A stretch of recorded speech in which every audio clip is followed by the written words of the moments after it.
And I think in some ways it kind of connects your second question. I forget how you phrase the second question. The only thing I remember about the question is the concept of silence.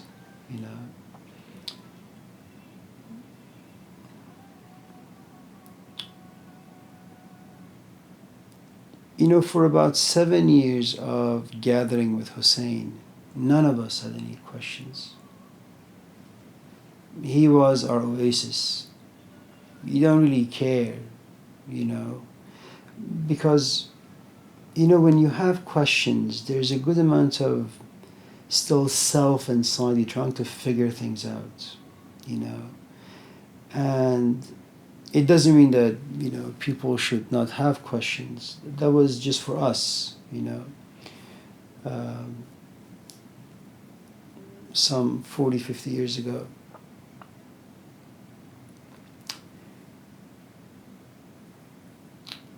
There came a point that we just realized that I don't really want to have conversations with anyone because people are just not that interesting. Because you're looking for the sort of same stuff that like Hussein had, but you can't find those things. It's like when you fall in love with a man and he doesn't return your call. Your mom says, "Honey, don't worry. There are like 1,000 men in Woodland," and you say, "Yeah, mom, I know there are 1,000 men in Woodland. They're all creeps. No one's going to be like John." And that's what love does. It it becomes privatized. It becomes possessive, and you begin to have a very tunnel vision of almost everything. There came a point where your only companions were books, and we didn't have the emotions that,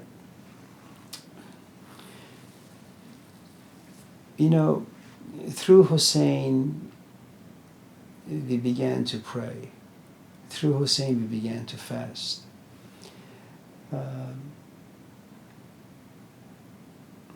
I mean, it's part of the Islamic tradition, but it was like Hussein was a lighter fluid. He made all of this happen. You know, you would see people pray and fast from the moment you're born back home, but it wasn't something that we did, especially something we did with intense emotions.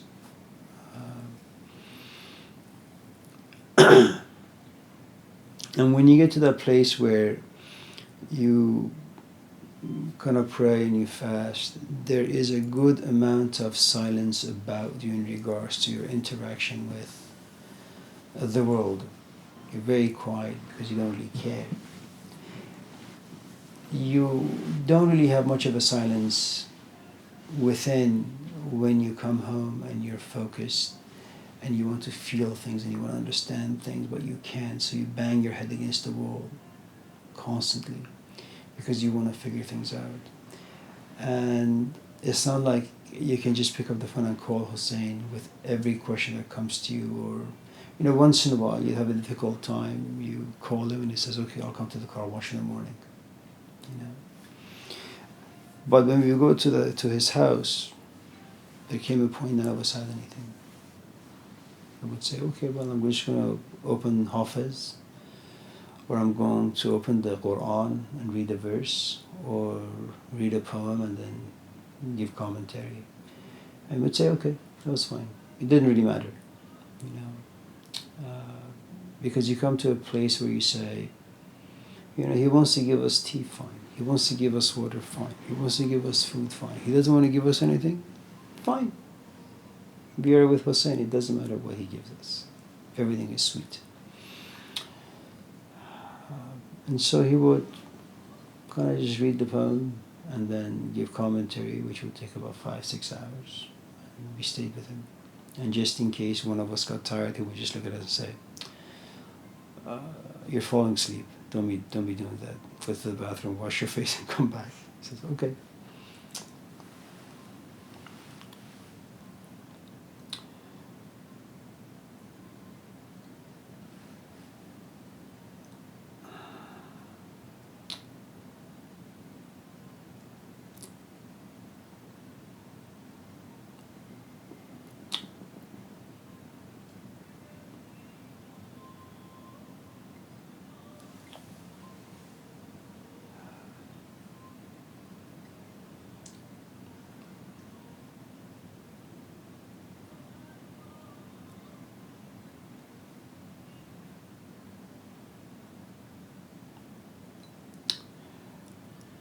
I think you can respect people because physically they are bigger and stronger than you. You can respect people because, they are very emotionally intense.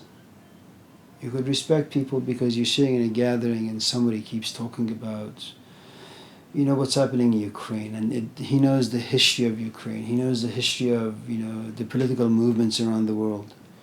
Well, what the hell can you say? You're going to just sit there and say, okay, well, I'm not going to, expose myself as a fool. I'm just going to sit back and keep my mouth shut because this guy is much more superior when it comes to politics. You can respect someone because they have a great amount of knowledge when it comes to religion. And then you can also respect someone for reasons that you don't know, you're unaware. You don't know why you respect them. I mean,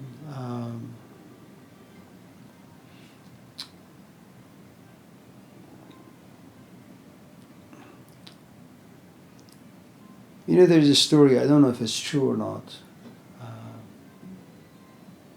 It's a story that Rumi says of himself, that he was kind of experiencing, what do you guys call it, writer's block.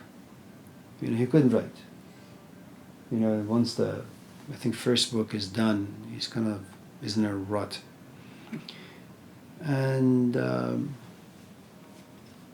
he has a friend, and his friend doesn't even speak the right way. He mispronounces almost everything. He's illiterate, he's uneducated in every single way you can think of. Rumi looks at him and he says, "He is my son. He lights my world. He illuminates everything." And he inspires Rumi, and he starts writing again.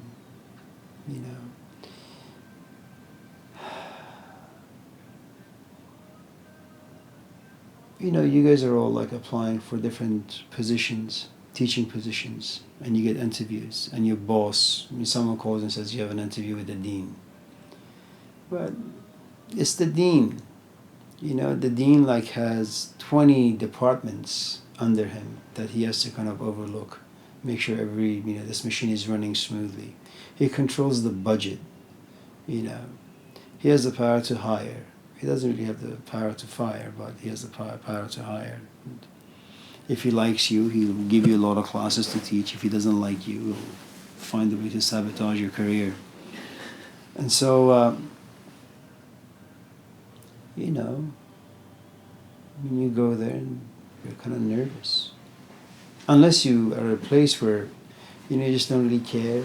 When, your parents have died and they've left you like a few $1 billion. So I don't really care if this guy gives me a job. And the first question is, well, tell me about yourself. No, you tell me about yourself. Who are you? But most often you and I don't enter those arenas with power.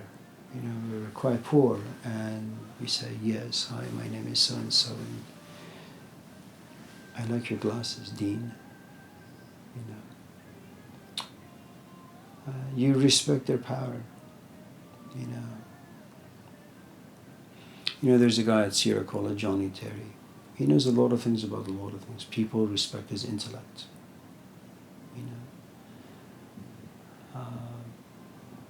And there is nothing wrong with it. I think it's really good for someone to have devoted himself or herself to kind of just sitting and thinking and reading and reflecting on things. And then you have the sort of respect that happens it just erupts. Shams comes in, asks Rumi a question, and there is something about Shams that just makes Rumi feel a certain way. There is something about Bai Sahib that makes Irina feel a certain way. If you've seen the movie Jesus of Nazareth, I think it's a 7-hour movie. It's the scene where John the Baptist is pouring water over people's head. They say, "Oh, I have sinned." He pours some water over there. He says, "Okay, daughter, don't sin anymore, not get lost. And so it, as he's going through, one person to the next, all of a sudden he encounters Jesus. And there is no dialogue between them. He kind of just stops. He looks at him and says, I need baptism from you, and yet you come to me. And he just says, that's how the tradition is, so let it be so. And, so when you speak about respect, when you speak about love, when you speak about fear, it's, first they are layered, then they become very complex because of, I think, the intuitive aspect of it. I think when you live in the social world, you know who your boss is, and you know what they have, what kind of power they have. When you get into a relationship, you can push the envelope a little bit. But if you push the envelope a little too much and too hard, you realize the fear. You realize the consequences, and then you kind of stop yourself because you know that you need to be afraid. And you are afraid, so you stop yourself. So most of, the sort of respect and fear and love that we have for people, we understand. I think when it comes to the more subtle aspects of life, certain very unique relationships, you don't know why you respect someone. You don't know why you love them. You don't know why you fear them. You just know that when you're around them, you may have a lot of questions, kind of like Irina had. You have a lot of questions, but the moment you get to Bhai Sahib, what do you ask? What can you ask? You feel dumb.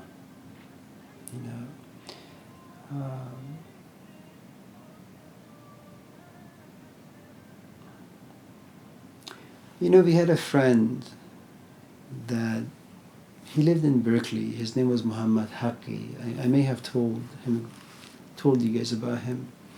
He had all these degrees, He was an herbalist. He got his degree from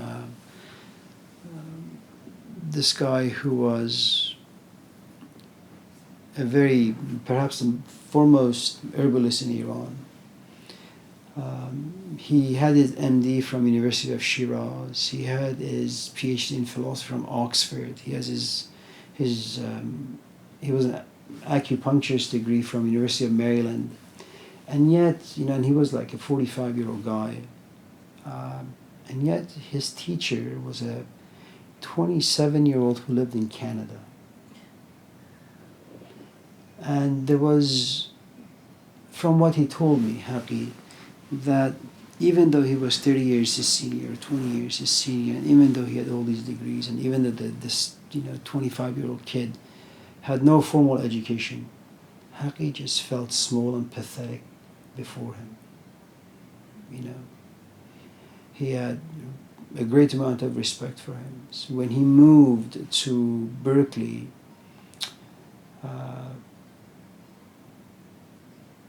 once in a while, in the middle of conversations, he would just stop. He said, Mr. Haqi, so did you want to finish? He would say, my teacher is talking to me now, so just give me about a few minutes.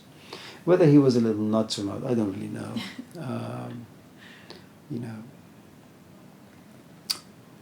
So, when it comes to those relationships,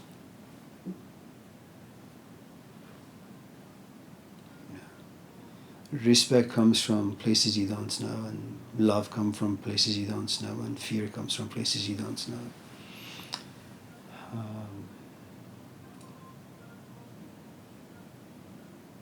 I don't know how,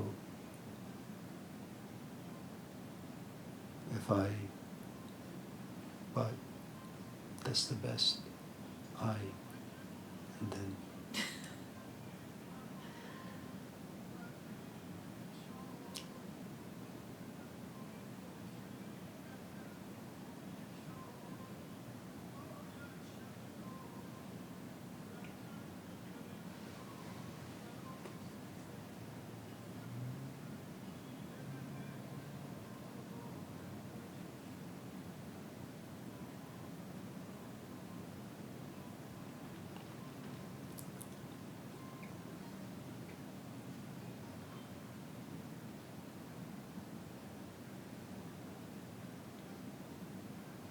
You think about what's happening in Ukraine right now.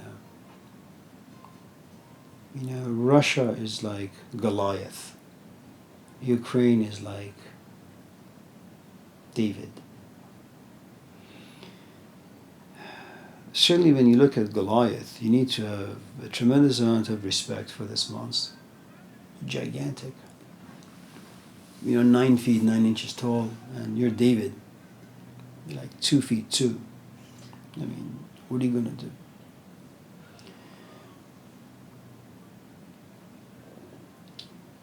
But in times of crisis, something really happens to you.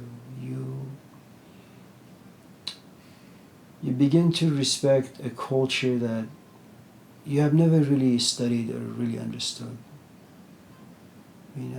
You say, I'm Ukrainian. I can't tell you how many friends from Ukraine we've had who have sent their kids back to Ukraine. It's an amazing thing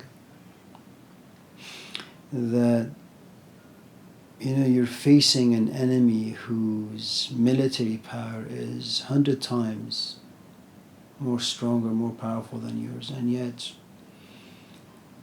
you respect your culture, your tradition, you love and respect your people. There is something about your land, the fragrance of it, that you say, it's worth my life. You respect that. I mean, it's an amazing thing. I remember picking up Sarah from the BART station, and she was like 7-8 months pregnant with Sophia. And this guy gets into this car. His companion was waiting for him, and then he starts just punching her in the face. And Sarah gets out. I say, where are you going? I mean, look at the size of that guy.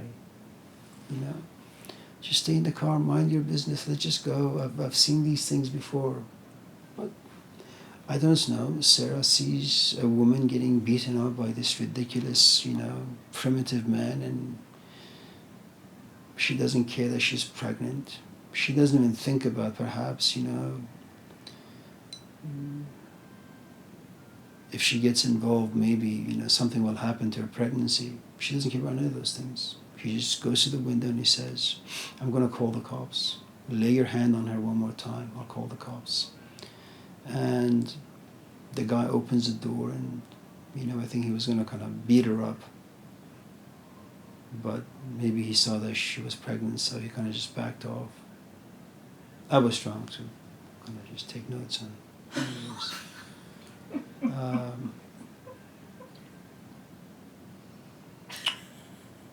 and the guy gets in the car, they kiss, and they leave. And then Sarah feels ridiculous. I kind of feel a little upset, just a little. Sarah feels ridiculous because she put her life, in jeopardy. For what? For some stupid woman who's with a more stupid of a man. And in the end, But the point I'm trying to make, all of a sudden something about her just kind of wakes up, and she respects something. I mean, you can respect something if you don't love it. But I doubt very much that Sarah knew what was happening. I think it was basically an intuitive, instinctual reaction. It's kind of like the story of Zeus having created everything, and he's about to give them various qualities and attributes, and the two brothers, Epimetheus and Prometheus, come to him and say, let us give these, created things qualities. And he says, okay. And when they get to the human being, their bag is empty. And they go kind of to Zeus with a good amount of shame, saying, yeah, we ran out of gifts to give these two creatures, the man and the woman. And Zeus says, don't worry about it, I'll take care of it. And he just says, I'm going to give you guys guilt and shame. That when it comes to Ukraine, for example, you're here Your life is privileged. You're comfortable. You're people that are suffering. Your land that is getting destroyed. And all of a sudden, you feel guilty, survivor's guilt. You feel guilty for being here. You feel ashamed to even call yourself Ukrainian. So you get yourself a ticket and you fly to Ukraine, you fight. You know? Why it happens, I don't really know. I think it's the magic that lives inside human beings. And it can erupt at any time, and it can make you something that you never imagined yourself to be, you know.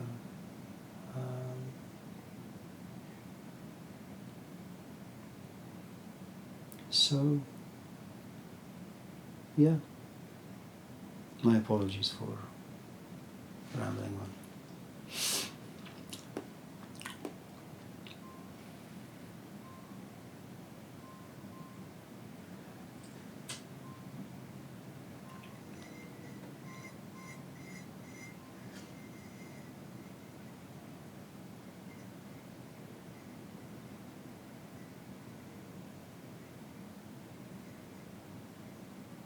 You know, there is something about Gurdjieff I really, really like. Despite the fact that he was a crook in many ways. You know, he was cunning, he was deceptive, but he was strong-willed. And he knew what he was doing, which made his lying, his crudeness, his cunningness, the way he would manipulate people and the environment, all the things that we kind of categorize as negative, it made those things valuable. You know, someone who has no respect for Gurdjieff would probably feel the opposite, that, you know, this guy was a crook through and through. But for someone like me who kind of likes him and attracted to his mustache and his face and some of the things that, you know, he said, I don't really care what he did. You know, if love is blind, I like to be blind to all the things that people consider to be faults. I just don't care for them. You know.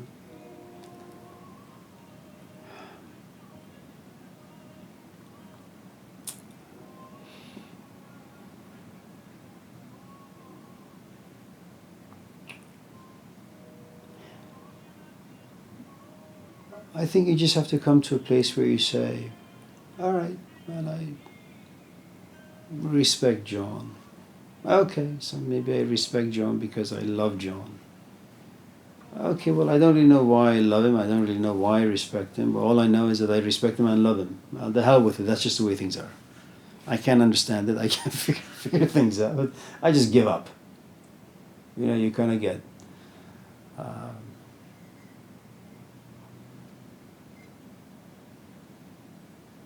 checkmated by these two forces, and you say, fine.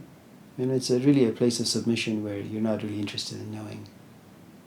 You know, it's true that the unexamined life is not worth living, but certain things need to remain unexamined. You don't need to corrupt those things by constantly thinking and reflecting on them and trying to figure out why things are the way they are. You know. Because what happens is there comes a point where you are really trying to protect your feelings and your emotions and from getting hurt. You're trying to protect your mind from being kind of overrun by confusion and fear and doubt. And once, you know, those toxins get in, then, you know, the love turns into, you know, just like, and then you just become casual.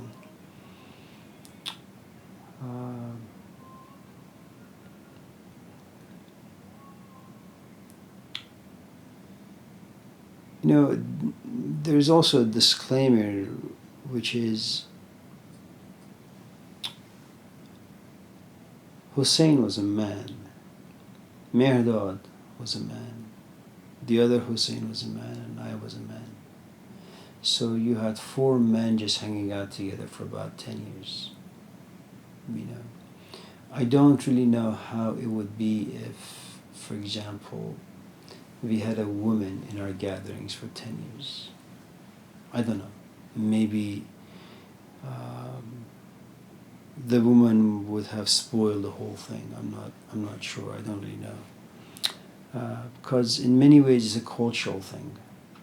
You know, his wife would never come and sit with us. For the 10 years of going to his house, I remember her only coming out once, only sitting with us once. And then she made, you know, some comment that took maybe 2 minutes or 3 minutes. That's it.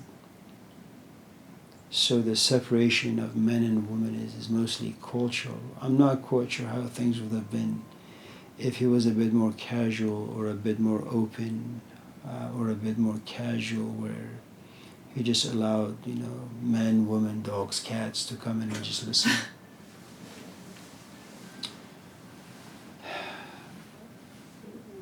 You know, so it's very, very subtle. It has very complex layers. Yeah.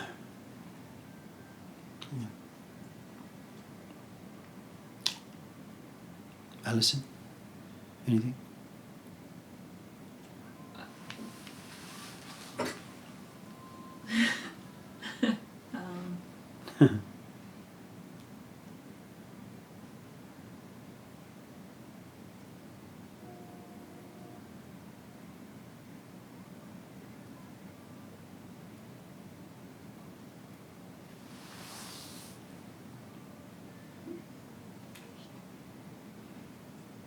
You know, I had met a woman when I was, you know, going to Hussein's house. She didn't like Hussein. And I just told her, if you push me to a place where I have to choose between you and Hussein, I will leave you.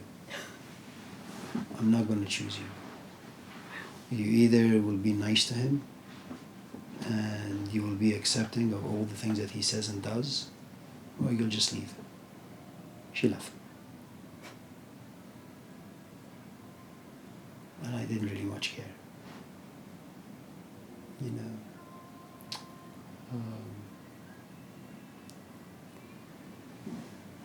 But I go back to, again, you know, what I said some minutes ago, that it's only after 35 or so years that I'm beginning to understand. You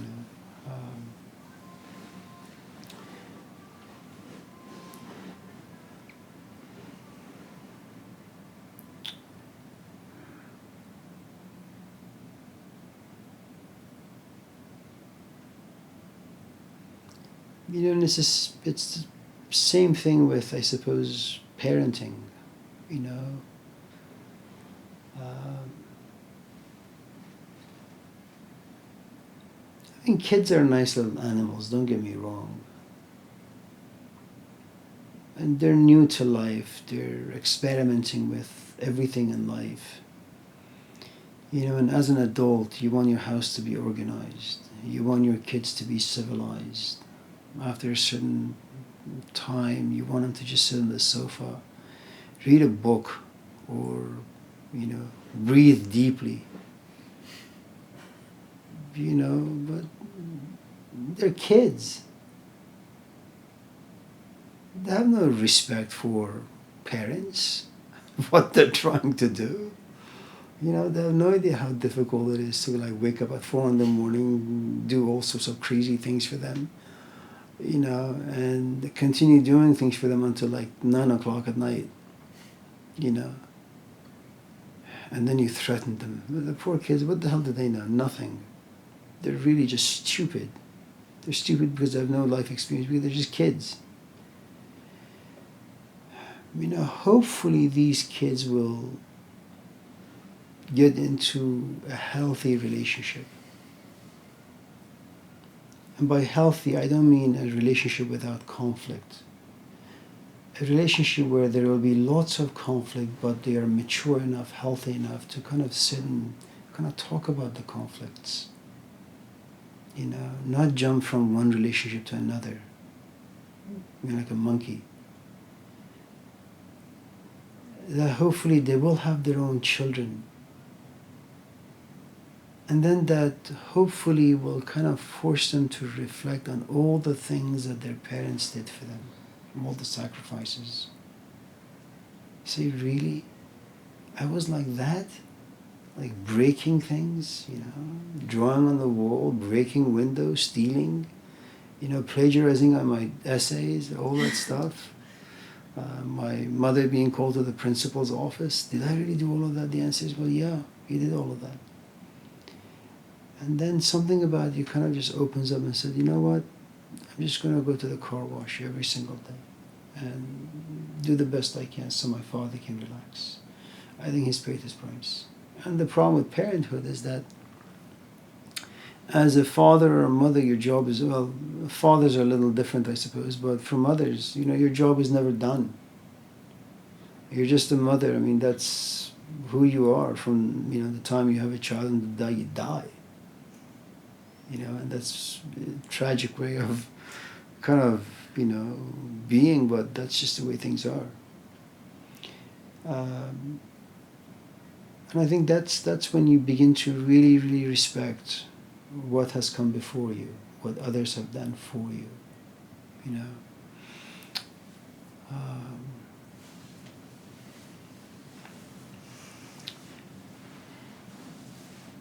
I went through many, many, many interviews, part-time positions. When I say many, I don't mean like 1,000 or 100, but I went through, a good number of them. And I was miserable at them. It was new. I was like a kid. Then I just said, you know what? I did philosophy because I liked it. I loved it. Not for a job. There's a car wash. I can always wash cars. At a certain point, I just stopped caring. So from that point on, when I went to interviews, I didn't allow anybody to interview me. I interviewed them, And that was, the moment where I was just being offered, job after job after job. So when someone comes to me or sits in the class and I see that, they're beginning to enjoy, it takes me back to my own youth, and I respect that. And when I tell them to do philosophy and they do, or humanities or something and they do, I kind of just go back in time and say, well, that's the way I was with Hussein, And then when they come to me and say, well, I have my master's now, I say, okay, well, getting a job is really, really difficult. I mean, the social sciences in America and this culture, it's slowly just kind of vanishing, So I try my best to kind of get them a job here and there, and then hopefully, they'll land a full-time position. But you have to kind of just eventually get a full-time job, stay in the business for 10, 15, 20 years. Then there comes a point where you kind of just sit, and for some strange reason you happen to be in some ridiculous mood where everything kind of just gets opened up. And you travel back in time and you begin to connect the dots. And then you say, well, if it wasn't for my dad, if it wasn't for A, B wouldn't happen. If it wasn't for B, C wouldn't happen. Then you begin to appreciate things. Then you begin to respect things. Then you begin to love the things that you couldn't love when they were around, And that's how everything is,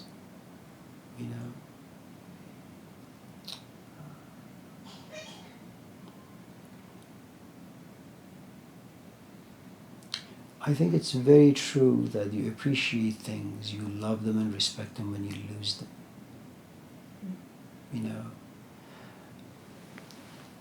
I think when you're around something constantly, it becomes routine, it becomes habitual. There's nothing wrong with that.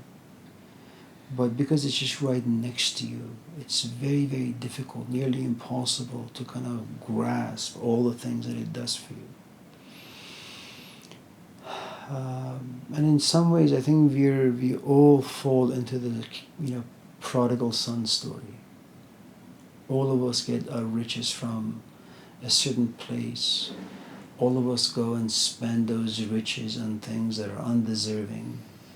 And then we realize that we spent, all the things in all the wrong ways. And then we go back.